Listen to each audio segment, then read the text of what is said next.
আমলি আদালতে 2015 সালের ঘটনা দেখিয়ে 2024 সালে একটি সিআর মামলা দায়ের করে, যাহার নং 178/24 বিএম মোজাম্মেল হকের বিরুদ্ধে এই মামলাটি দায়ের করে। আজকের যে মামলাটি দায়ের করে, আসলে এই মামলা সম্বন্ধে আমরা কোনো কিছুই জানি না, কোনো মামলার সম্বন্ধে কোনো অবগত নেই।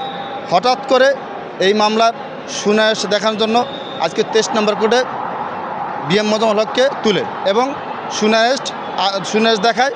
সেই সুনায়াসের পরিপ্রেক্ষিতে আমরা বিএম মোজাম্মেল হকের পক্ষে জামিনের প্রার্থনা করি। আমরা বলেছি যে আজকের যেই মামলা খলিলুর রহমান বাদী হয়ে একটি সিআর মামলা দায়ের করেছে, এই খলিলুর রহমানের সম্বন্ধে আমরা কোনো জানি না, তাকে এই মামলার ব্যাপারে, এই চাঁদাবাজির ব্যাপারে কিছুই জানি না। আমরা হঠাৎ করে এই মামলা সুনায়াস দেখায় এবং কোর্টে তোলে। সেই পরিপ্রেক্ষিতে আজকে আমরা এই মামলা জামিন শুনানি করি।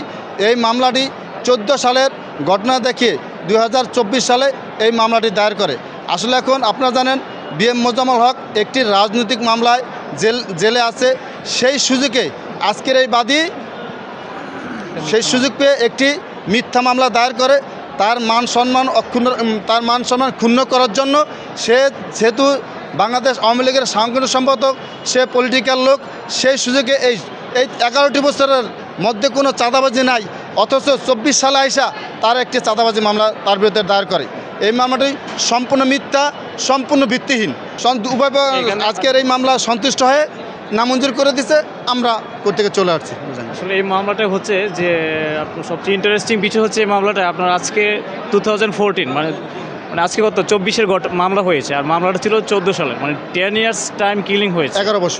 11 বছর টাইম কিলিং হওয়ার পরে আজকে এই মামলার উৎপত্তি। আর আপনারা জানেন যে বিএম মোজাম্মেল হক উনি হচ্ছে বারবারের নির্বাচিত সাংসদ এবং বাংলাদেশ আওয়ামী লীগের বারবারের সাংগঠনিক সম্পাদক।